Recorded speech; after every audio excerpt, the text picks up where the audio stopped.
partnerzy odcinka Greenway, Evstone, Leader i Shirt. Linki w opisie. Teraz chwila prawdy, zjeżdżamy z krawężnika i już mam uśmiech na twarzy. Nie jest tak sztywna jak ten Y, którym kiedyś jeździłem. Petarda! Wskakuje na moją listę marzeń. Możemy kończyć zakopane testy.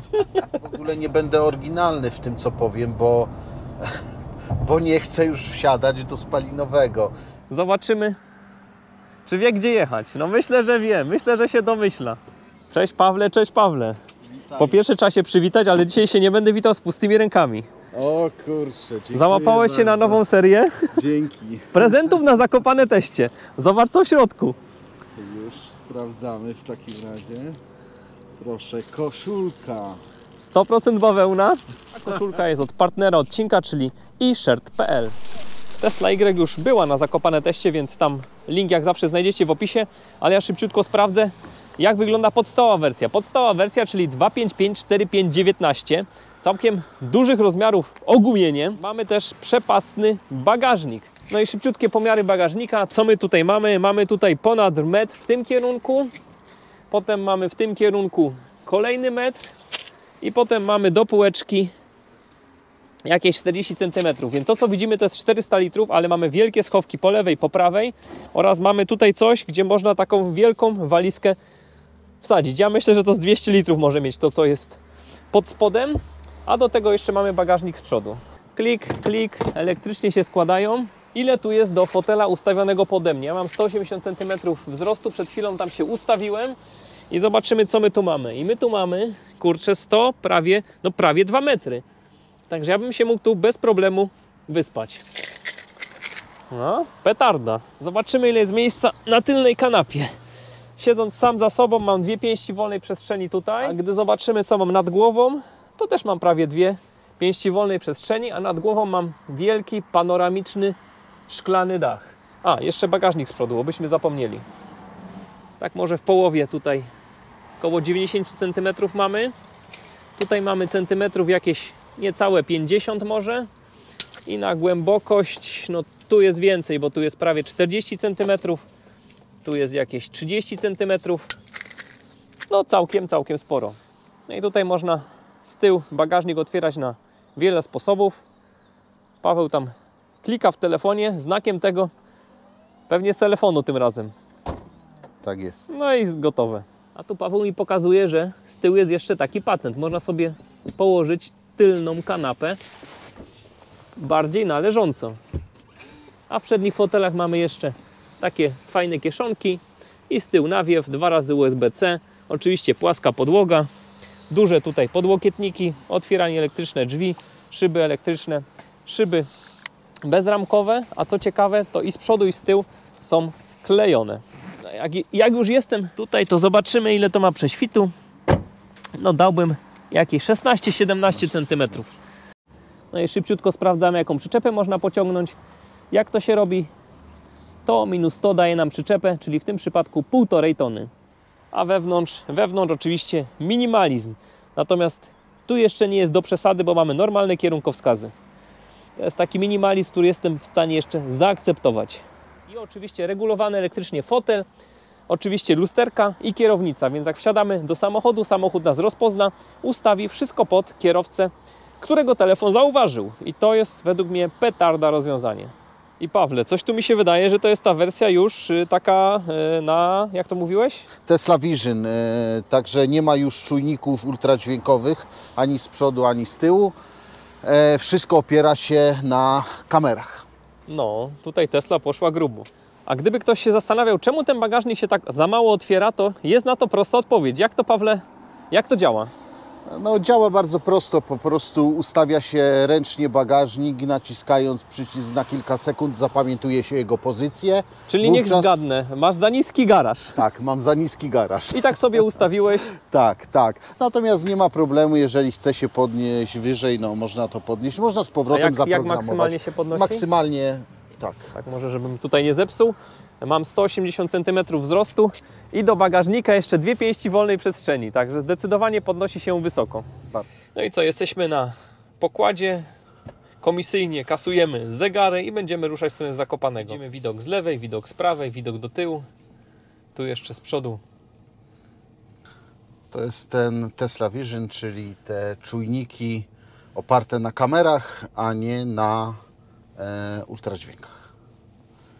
No i startujemy z 60%. Dzisiaj widzę, że Pawle zrobiłeś już 145 km, zużycie średnie 14,6 kWh. Powiedz mi, jaka tu jest wersja? To jest z tym mniejszym akumulatorem? Tak jest, 60 akumulator, wersja RWD, czyli z jednym silnikiem, napęd na tylnią oś. I taka najbardziej podstawowa. Najbardziej podstawowa wersja. I teraz chwila prawdy, zjeżdżamy z krawężnika i już mam uśmiech na twarzy. Nie jest tak sztywna jak ten Y, którym kiedyś jeździłem. Petarda! Wskakuje na moją listę marzeń. Możemy kończyć Zakopane testy. Kurczę, kupuję to auto. A jeszcze jak biorąc pod uwagę, że po dopłacie to wychodzi poniżej 200 000, podstawowa wersja, a w Tesli podstawowa wersja ma absolutnie wszystko, co ja marzę.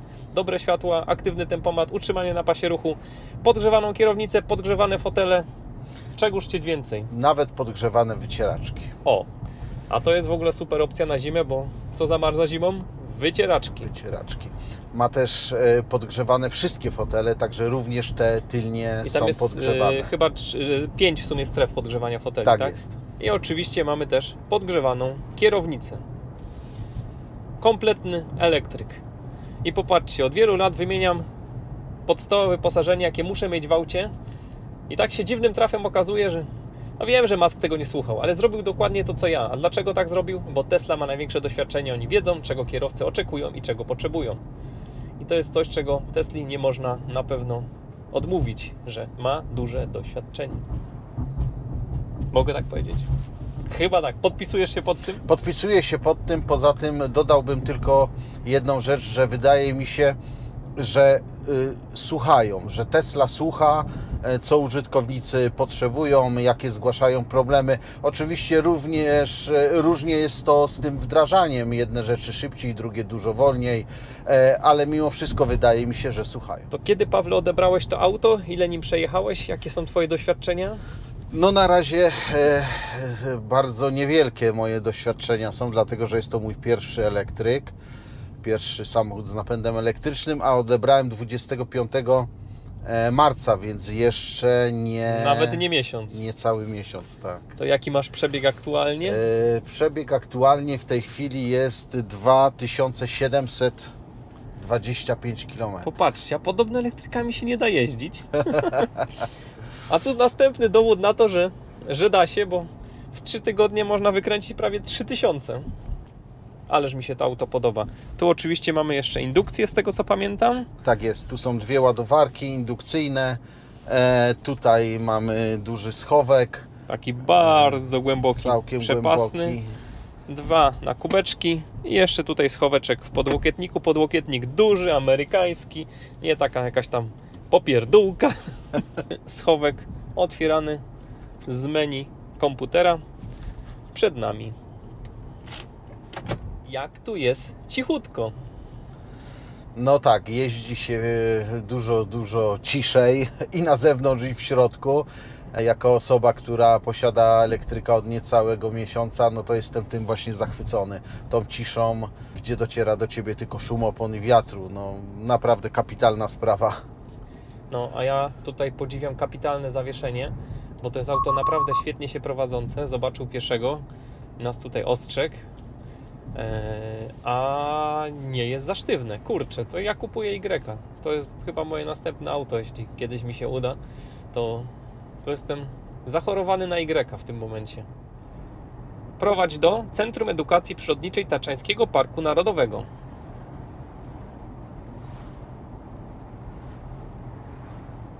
No i popatrzcie, jak to szybciutko zrobił. Pokazuje nam godzinę 19. Dowieziemy 29% i powinniśmy być tam na 18:48. Na zewnątrz mamy 10 stopni i już mamy ustawione jeden z szybciej działających systemów nawigacji, z jakimi miałem do czynienia. Mamy obraz z kamerki, gdy skręcamy. To Pawle, powiedz mi, skąd taki pomysł na elektryka? To Twój pierwszy elektryk? Czy miałeś jakieś już styczności z tymi autami? Jaka była Twoja historia, reasumując? No jest to mój pierwszy samochód elektryczny. Przygotowywałem się do tego dosyć długo, szczerze mówiąc. Dlatego, że mogę powiedzieć, że blisko 2 lata. Czyli przemyślany zakup. Myślę, że przemyślany zakup, dlatego że bardzo dużo na samym początku czytałem o tym wszystkim, generalnie o elektrykach, o infrastrukturze związanej z ładowaniem samochodów elektrycznych, aż w końcu przyszedł moment, że no, trzeba było kupić samochód do domu. No i postanowiłem, że będzie to już elektryk. Oczywiście na samym początku nie myślałem wcale o Tesli, dlatego że była trochę poza zasięgiem.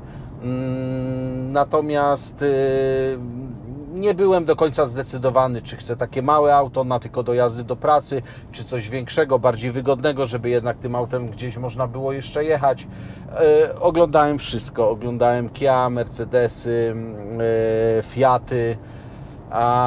No ale w końcu padło na Teslę, a obniżka jeszcze ceny Tesli, w sumie obniżyli już po raz drugi w tym roku, no spowodowała to, że początkowy model, który zamówiłem, model 3, anulowałem to zamówienie i zamówiłem model Y, ponieważ chciałem kupić koniecznie auto z dopłatą NFOŚ-u. Także model Y po obniżkach mieści się w tej wersji RWD na dopłaty i stąd padło na Y. Y chciałem oczywiście bardziej niż trójkę, no ale mówię, był poza dotacją, bo wiedziałem, że jest większy, że jest wyższy. W środku ma więcej, bo generalnie jest zbudowany na tej samej płycie co trójka, ale jednak tutaj w środku robi się trochę jakby więcej miejsca. No, dla mnie kluczowe jest to, że się otwiera z tyłu z szybą bagażnik, czyli jest to taki liftback de facto, nie? Tak jest. To odchylanie całego bagażnika z szybą również jest bardzo fajne. Ma dosyć duży bagażnik, zarówno ten z przodu, jak i z tyłu. I co najważniejsze, no pozycja za kierownicą. Ja do tej pory jeździłem SUV-em. Ja lubię pozycję wyższą. W trójce jednak siedzi się znacznie niżej, w Y siedzi się wyżej. Wygodniej się wsiada też na pewno. Wygodniej się wsiada, wygodniej się wysiada. Także to też był na pewno taki argument, że wybrałem Y. No, ja już teraz po tych kilku chwilach w tym aucie też bym dokonał tego samego wyboru.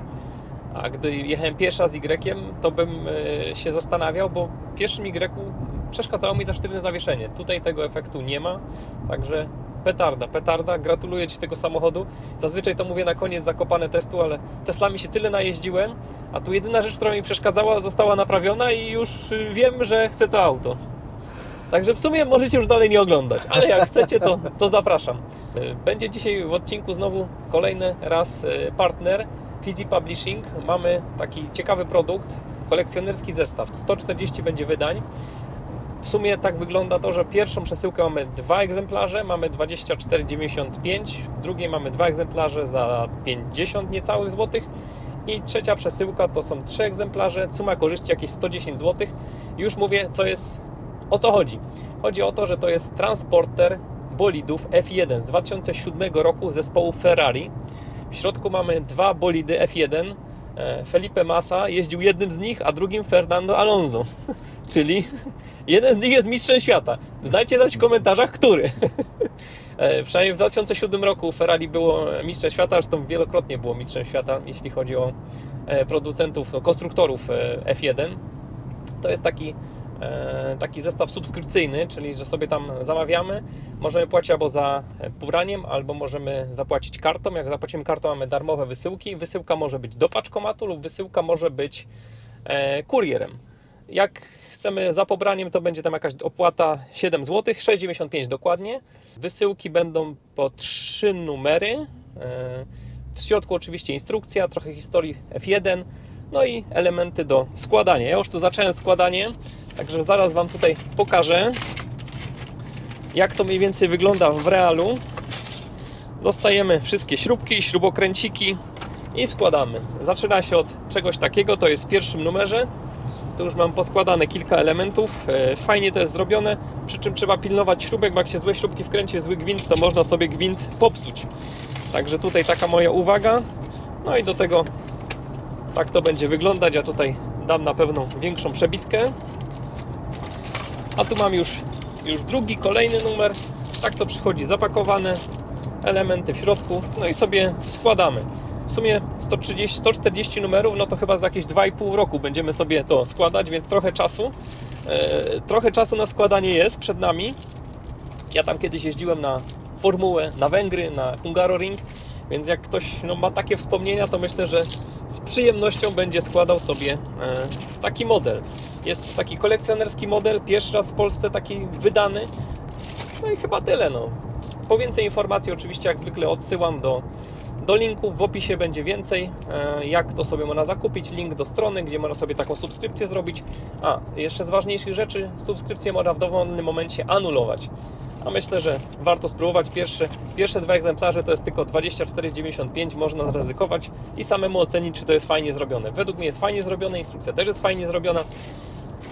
No, dla jakichś kolekcjonerów, pasjonatów myślę, że będzie ciekawy temat. Nie wiem, co Paweł na ten temat myślisz? Nie zanudziłem Cię, mam nadzieję. Nie, jak najbardziej nie. No, ja sam się ostatnio zastanawiałem, czy nie kupić sobie modelu Tesli.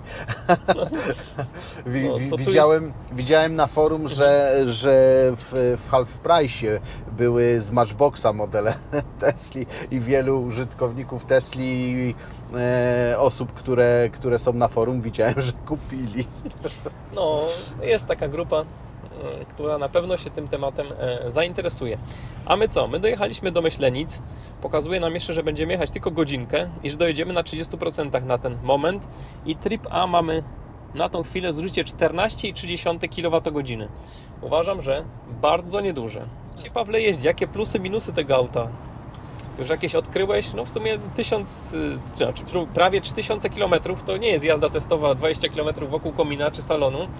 Także myślę, że już coś możesz nam tu powiedzieć. No, ja przede wszystkim tym samochodem podróżuję do pracy, a do pracy mam 50 km w jedną stronę, więc minimalnie przejeżdżam te 100 km dziennie. Oczywiście często jest jeszcze trochę więcej, bo człowiek gdzieś tam zawsze musi podjechać. To ile baterii zużywasz na te 100 km? Przypomnijmy, warunki mamy takie wiosenno-zimowe troszkę. Ja na tą chwilę tak mi wychodzi, że ładuję ten samochód 2 razy w tygodniu. Jak załaduję go do 100% w niedzielę wieczorem, żeby w poniedziałek ze 100% baterią wyjechać, to zazwyczaj ładuję go dopiero w środę po pracy wieczorem. Czyli takie 3 dni jesteś w stanie, czyli 300 km. Tak jest, jak najbardziej. W środę nie ładuję go, bo on tam ma 5%, ma 20%, 18%. To zależy oczywiście ile przejadę przez te 3 dni. No, jako młody kierowca elektryka to jeszcze się obawiam tak zjeżdżać do niskich procentów. Czy to też nie jest za zdrowe dla baterii go tak do zera żyłować? Więc tak jest, myślę, natomiast jest to zwyczaj. też kwestia pewnego obycia, przyzwyczajenia się i tego wszystkiego. Natomiast na tą chwilę ja kompletnie nie widzę żadnego problemu związanego z ładowaniem. Gdzie ładujesz? Przede wszystkim ładuję w domu. No i to jest podstawa. Ładuję w domu, bo tak jak mówiłem, ja się przygotowywałem od blisko 2 lat, także również posiadam w domu fotowoltaikę i wiedziałem, że ta fotowoltaika kiedyś posłuży albo do zasilenia samochodu, albo na potrzeby ogrzewania w domu, dodatkowego oczywiście ogrzewania. Natomiast gdzieś jak jadę w trasę, no to oczywiście korzystam z infrastruktury. Najbardziej na tą chwilę pasują mi ładowarki Tesli. Ładowałem się na razie oczywiście raz na Superchargerze, wracając po odbiorze tego samochodu. Wcześniej podjechałem na Orlen, który nie za bardzo chciał zadziałać, na Greenway, który niestety też działał bardzo wolno, nie wiedząc czemu, chociaż byłem sam przy ładowarce, może jakieś było ograniczenie. Także tam się tylko troszeczkę doładowałem, żeby dojechać do Superchargera. Jakie moce na Superchargerze widziałeś? 125 ładował mi wtedy, z taką mocą mi ładował. A cały czas muszę przypomnieć, jedziemy podstawowym samochodem. I już mamy takie moce ładowania, mamy takie zasięgi i mamy samochód, który mieści się w dopłatach. Kurczę, no myślę, że za te pieniądze nie da się dzisiaj nic lepszego kupić. Dodam jeszcze, że dało się również dobrać kolor. No. Co jest istotne, bo kolory też kosztują między 5,5 a chyba 7 ponad tysięcy w Tesli, więc... Kiedy zamawiałeś auto, kiedy odebrałeś? No, najpierw zamówiłem tą trójkę, natomiast jak tylko pojawiły się te przeceny, one były gdzieś bodajże w połowie stycznia, była ta pierwsza obniżka, no to ja od razu zamieniłem. Udało mi się... to jest temat ze stycznia i w marcu odebrałeś? Tak. To bardzo tak sprawnie. Tak, bardzo sprawnie uważam. Wtedy jeszcze nie było też takiego problemu i ja się wtedy bez problemu dodzwoniłem do Tesli. Pani mi zaproponowała, żebym po prostu zamówił drugi samochód. Ona mi anuluje to zlecenie z trójki. Zwrócili mi też 1200 zł z modelu 3, który trzeba było zapłacić jako taka zaliczka, zadatek. Więc ja nie miałem większych problemów z zamówieniem, z odbiorem i z tym wszystkim. Wiem, że ludzie dzisiaj trochę narzekają, bo ciężko jest w ogóle dodzwonić się, ciężko uzyskać odpowiedź mailową ze strony Tesli. No troszkę się nie wyrabiają. Ale jest to spowodowane tym, że jak podają w internecie, no, sprzedali przez kwartał nawet trochę więcej niż za cały zeszły rok. No, ponad 1000 Tesli wyjechało w pierwszym kwartale. No i to naprawdę jest ciężkie do ogarnięcia przez niewielki skład ludzi. Byłem tam jakiś wielki tłum ludzi nie pracuje. A biorąc pod uwagę, że na dzień dzisiejszy jest jedyny punkt, mówimy o tym pod Warszawą, w Ząbkach, no to i tak szacunek dla tych ludzi, że to ogarnęli. No ja też mogę potwierdzić, przyjeżdżając do Ząbek, było, nie wiem, około 25 osób, którzy stali w kolejce z tablicami rejestracyjnymi. Śmiałem się nawet w duchu, bo mówię...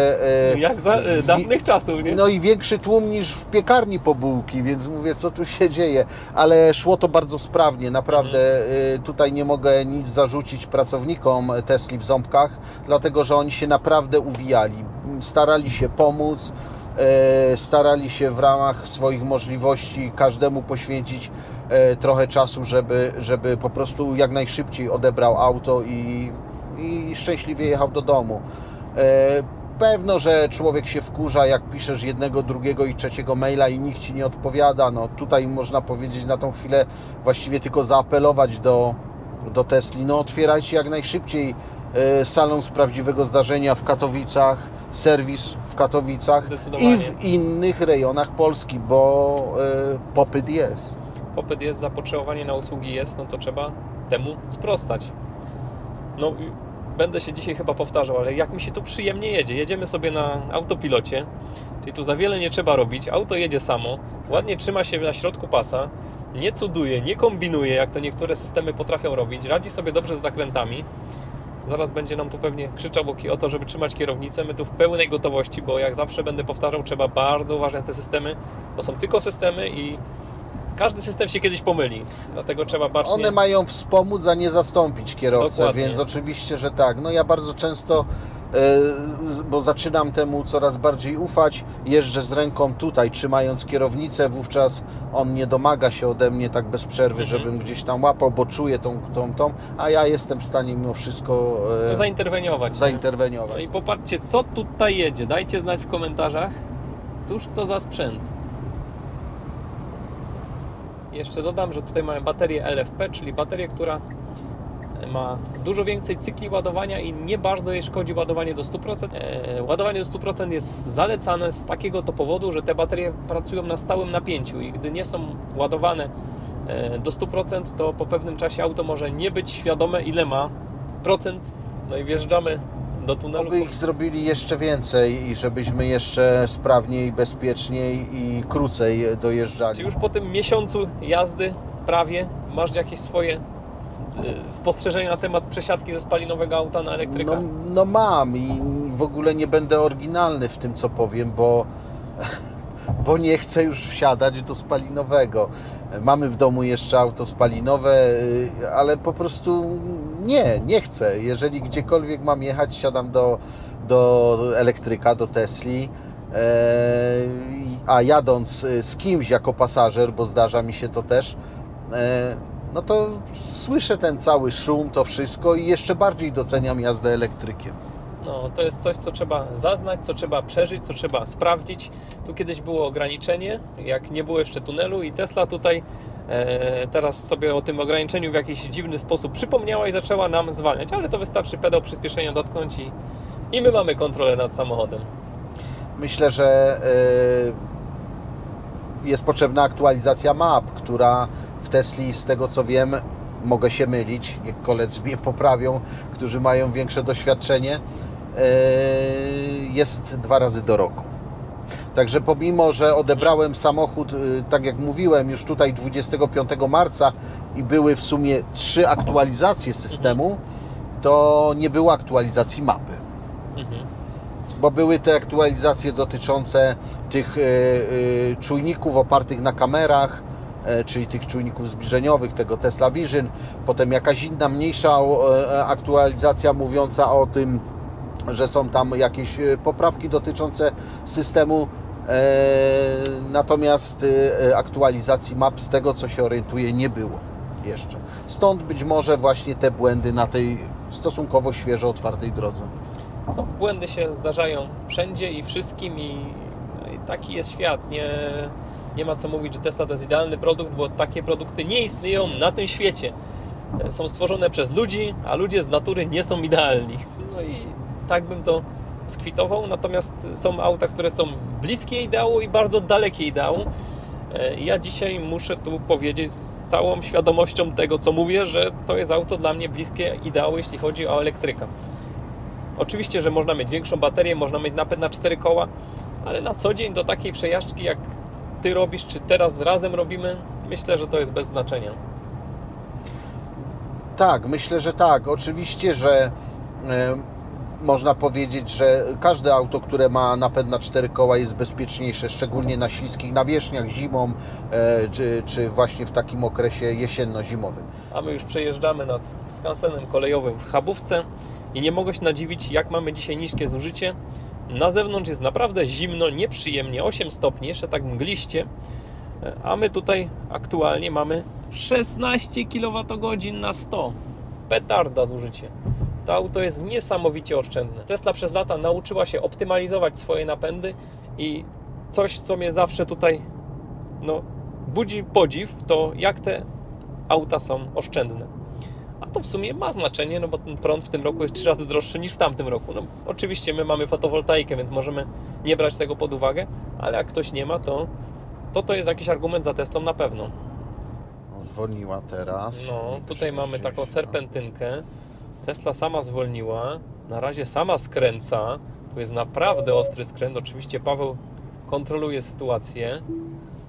O, poddała się. Poddała się. Jeśli ktoś nie jeździł Teslą, to tutaj dodam, że w Tesli tak to działa, że trzeba delikatnie trzymać kierownicę, bo gdy przełamiemy taki delikatny opór, no to tym sposobem wyłączymy natychmiast automatyczne utrzymanie na pasie ruchu. No bo tak to de facto jest utrzymanie na pasie ruchu, natomiast aktywny tempomat nam zostaje. Aktywny tempomat, z tego co kojarzę, trzyma nam prędkość zadaną lub trzyma nam prędkość zadaną ze znaków, gdy jest w trybie autopilota. I to jest czasem fajne, a czasem niefajne, bo czasem wymyśli znak, którego nie ma i robi dziwne rzeczy. No i popatrzcie, co się tu dzieje przy skręcie na Rdzawkę. Gdybym nie wiedział, gdzie jestem, to bym nie wiedział, gdzie jestem, bo taka mgła. Takie dzisiaj atrakcje na Zakopane teście, natomiast atrakcją kolejną dla mnie jest to zużycie. Niesamowicie niskie zużycie. 18,3 kWh. Petarda. Jestem w ciężkim szoku, że można robić tak duże auta, tak oszczędne. Po lewej stacja Circle K, ledwo widoczna. Tutaj zazwyczaj pokazuje w prawo widok na Tatrę, a teraz pokazuje widok na mleko. To już wiemy, ile Tesla kosztuje, zresztą każdy może wejść na stronę Tesli i sprawdzić, bo ceny się bardzo szybko zmieniają, więc warto to robić na bieżąco. Nie ma co komentować, że opowiadamy o złych cenach, bo za tydzień to mogą być już złe ceny, jak będziemy publikować. Natomiast coś, co zawsze też się przewija w komentarzach, że ubezpieczenie elektryka kosztuje jakiś majątek. Powiedz mi, jak Ci to udało ubezpieczyć? Rozpiętość była bardzo duża. Osoba, która prowadziła dla mnie ten samochód, to znaczy te wszystkie sprawy formalne, łącznie z załatwieniem wszelkich dokumentów związanych z dotacją, również ubezpieczała mi ten samochód. Jest to taka osoba, taki agent, który pozyskuje z różnych firm ubezpieczeniowych i rozstrzał był po prostu niesamowity. Od tam 6,5 tysiąca do chyba grubo ponad 18, jak pamiętam. Udało mi się to auto ubezpieczyć za 6455 zł z pełnym ubezpieczeniem, z rozszerzonym asystansem oraz z gapem. No, to całkiem myślę, że nie najgorzej, ale w przyszłym roku pamiętaj jeszcze zadzwonić do Beniamina, naszego tu przyjaciela, który ubezpieczył chyba już połowę zakopane testerów, bo czasem się uda jeszcze coś z tej ceny urwać. No, na którymś tu odcinku, już nie pamiętam jak to pójdzie publikacja, bo troszkę mam namieszane z tymi montażami, ale najlepsza oferta została przez Beniamina przebita o 1100 zł. To było w przypadku chyba Mini, jeśli dobrze pamiętam. Także zdecydowanie warto. No i będziemy za chwilkę w szaflarach. Stamtąd pochodziły moje pierwsze narty. I bardzo wygodnie mi się siedzi na tych fotelach, natomiast tutaj mogło być jeszcze dłuższe siedzisko. To jest moja opinia i Twoja, Pawle, chyba tak samo. Tak jest, potwierdzam. Fotel jest fajny, wygodny, natomiast gdyby miał tutaj bardziej dłuższe to podparcie aż pod kolana, byłoby znacznie wygodniej, szczególnie w dłuższych trasach. No zdecydowanie. I tym oto sposobem płynnie przechodzimy do plusów, minusów. Czy jakieś minusy jeszcze znalazłeś w tym samochodzie? Znalazłem jeden taki minus, na tą chwilę tylko jeden, bo jeszcze za krótki okres czasu używam ten samochód. Sprawa wygląda tak na przykład, że jeżeli włączę tempomat, ten adaptacyjny, albo również tempomat z prowadzeniem między liniami, zawsze automatycznie przechodzą do ustawień wycieraczki, czyli wycieraczki przełączają się w tryb automatyczny. Zawsze podczas uruchomienia tego systemu drogowego. Jest to takie dziwne, bo... Zwłaszcza, że one nie do końca czasem sobie tak ogarniają rzeczywistość, mam wrażenie. Tak nie? jest, no jest to oparte znowu o te kamery, różnie to działa. Czasami aż za szybko wycierają, czasami troszkę potrafią za wolno. Nie ma z tym tragedii, tutaj muszę szczerze powiedzieć, mam z tym doświadczenie w 2 innych samochodach, także nie ma tragedii. No ale sam fakt przechodzenia w tryb automatyczny tylko dlatego, że włączyłem autopilota, no nie, wolałbym mieć wybór. Tak, zdecydowanie wybór to jest to, co uważam, że jest... powinno być prawem człowieka i w samochodzie tak samo. Może trochę za bardzo górnolotnie to zabrzmiało, ale coś w tym jest, zdecydowanie. Ktoś na forum pisał o stukach w zawieszeniu. Ja tego u siebie nie słyszę, więc, też nic nie słyszę, zdecydowanie.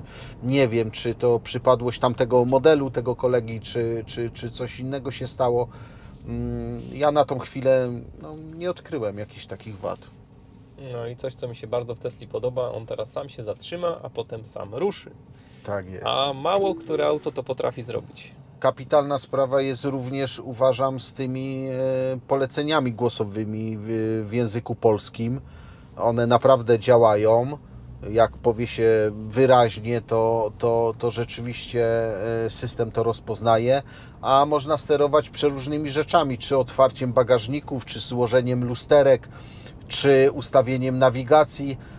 Nawet coś takiego realizuje jak podniesienie temperatury lub obniżenie temperatury w kabinie. Wystarczy powiedzieć, że jest Ci zimno albo ciepło i o 1,5 stopnia zmieni temperaturę. Także bardzo fajna. Spróbuj. Tak? Tak, to ja spróbuję, tak? Zimno mi. No i faktycznie 1,5 stopnia poszliśmy do góry. No, z ładowaniami Tesli bardzo dobrze, trochę gorzej u innych operatorów, natomiast jeżeli chodzi o ładowanie Tesli, to jest to wzór do naśladowania. Tak to chyba powinno wyglądać, albo nie chyba, na pewno tak to powinno wyglądać. Po prostu bierzesz końcówkę do ładowania, podchodzisz do auta, wkładasz ją i zapominasz o temacie. 25 minut później masz gotowy samochód do jazdy. Zajmujesz, albo jakie są Twoje pasje może? Tak dzisiaj Cię podpytam. Okej.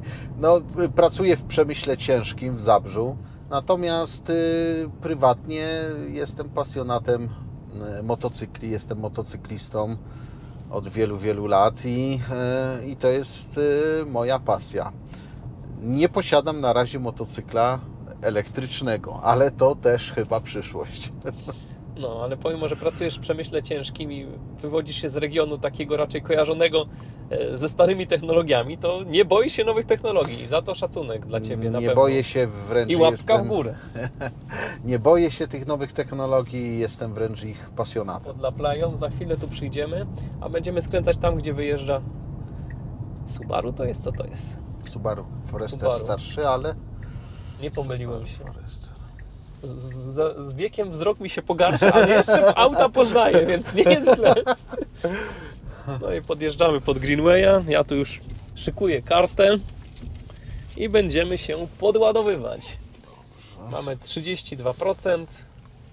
Podepniemy się pod CCS-a. Tu mamy widok z kamer, a tutaj mamy wizualizację przeszkód. Pokazuje, że 70 cm mamy do ładowarki. No i myślę, że tak jest. Dobra. Idę podpinać. No i co? Jakbyśmy byli przed superchargerem, to wystarczy na przewodzie nacisnąć, a tak to można palcem dotknąć. Tyczkę trzeba tu tak dokładnie docisnąć, a potem już tylko przykładamy kartę do czytnika. Nie jest plug and charge, ale dzięki karcie też robi się to całkiem sprytnie. Styczniki wystartowały, więc już zaczynamy ładowanie. Startujemy z 32%, musimy jeszcze sobie statystykę nagrać, bo jak zwykle zapomniałem. I moc w tym momencie to prawie 44,5 kW. Obecna trasa 98 km, 16 kWh zużyliśmy i 16,5 kWh na 100 zużycie. Petarda zużycie. Na zewnątrz 7 stopni, tu jeszcze statystyka, jechaliśmy troszkę oszczędniej niż nam to Tesla zaprojektowała. No tak to się tu prezentuje. Super, naprawdę. Ja dzisiaj miałem ciężki dzień, a przyjechałem do Zakopanego dzięki Pawłowi i dzięki jego Tesli wypoczęty. Dużo bardziej niż wsiadałem. I to uwielbiam w elektrykach. Dobra. Idziemy coś zjeść, bo obydwoje jesteśmy bardzo głodni, żeby nie użyć mocniejszych słów. Mogłem jeszcze sobie włączyć tak. A, na lampkę, no. No i idziemy coś zjeść, bo jesteśmy obydwoje bardzo głodni. No i co? Pizza zjedzona. Zeszło nam dzisiaj ponad godzinkę. W aucie już 99%. Doładowane prawie 45 kWh. Moc już mocno spada, bo to już ostatnie elektrony wchodzą do akumulatora. A tak to wygląda przez szybę. 4 kW aktualnie się ładuje i auto też się teraz podgrzewa. O, nawet teraz pisze, że kalibrowanie, czyli jakieś pewnie balansowanie następuje, a to niech się zrobi. To już parę minut poczekamy, chyba że to długo się robi, nie wiesz. Pierwszy raz widzę taki napis. Ładowanie zakończone 100%. No i mamy 70 minut, 44,8 kWh i w baterii 99%. Ładowanie zakończone przez pojazd. Ruszamy w stronę Krakowa, konkretnie pod Jana w Skawinie. No i autko naładowane do 100%, w środku milutko, cieplutko. To ja uwielbiam w elektrykach. A tu z ciekawostek jeszcze 72 zł ostatnie ładowanie w moje urodziny. No i mamy już tu ustawione, pokazuje nam, że dojedziemy na 85% i zajmie nam to 1,5 godziny, więc się zbieramy. I wystarczyło, że dotknąłem hamulca i już zapaliły się światła. Takie proste rozwiązanie. No i co, wbijamy sobie drive'a i co? I ruszamy. W 3 km mamy 0,0. No i jesteśmy z powrotem pod Janem w Skawinie. Tam stoi nasz Power Dot, a ja dzisiaj jestem w ciężkim szoku. Była dość ciężka mgła po drodze, więc jechałem dość powolutku. Zużyłem na powrót 8 kWh, 99 km, 8,5 kWh na 100. Taki mam wynik. Uważam, że wynik petarda. Jestem w ciężkim szoku, że to auto potrafiło tak mało zużyć, bo dużo mniejsze auta potrafiły zużyć tu zdecydowanie więcej energii. Krótkie podsumowanie. Zaświecimy sobie po oczach trochę. żeby nas było cokolwiek widać. Krótkie podsumowanie. Uważam, że Tesla Model Y to jest auto petarda i jest to dużo fajniejsza Tesla niż kiedyś była. Tu mamy wersję RWD, czyli z chińskiej fabryki i to jest chyba najlepsza Tesla, jaką w życiu jeździłem. Idealnie zestrojone zawieszenie jak dla mnie, idealny układ kierowniczy, wszystko co ma być na pokładzie jest. Autopilot, czyli tutaj aktywny tempomat i utrzymanie na pasie ruchu działa bardzo dobrze. Aktywny tempomat działa rewelacyjnie, bo działa jak kierowca, czyli pozwala na zmianę odległości, a nie szarpie autem. Auto wskakuje na moją listę aut marzeń. Jest na pewno na pudle, na którym miejscu to jeszcze dzisiaj może nie powiem, bo muszę to przespać, ale jest na pewno w pierwszej trójce aut marzeń. Gratuluję Ci, Pawle, świetnego wyboru i świetnego samochodu. Jak zawsze wszystkim dziękuję ślicznie za uwagę. Patronom dziękuję za wsparcie i do zobaczenia. Cześć! Również dziękuję serdecznie. Dziękuję Ci za spotkanie, za możliwość odbycia tej podróży. Trzymajcie się, pozdrawiam serdecznie. No i super. I dowieźliśmy jeszcze 86% w akumulatorze.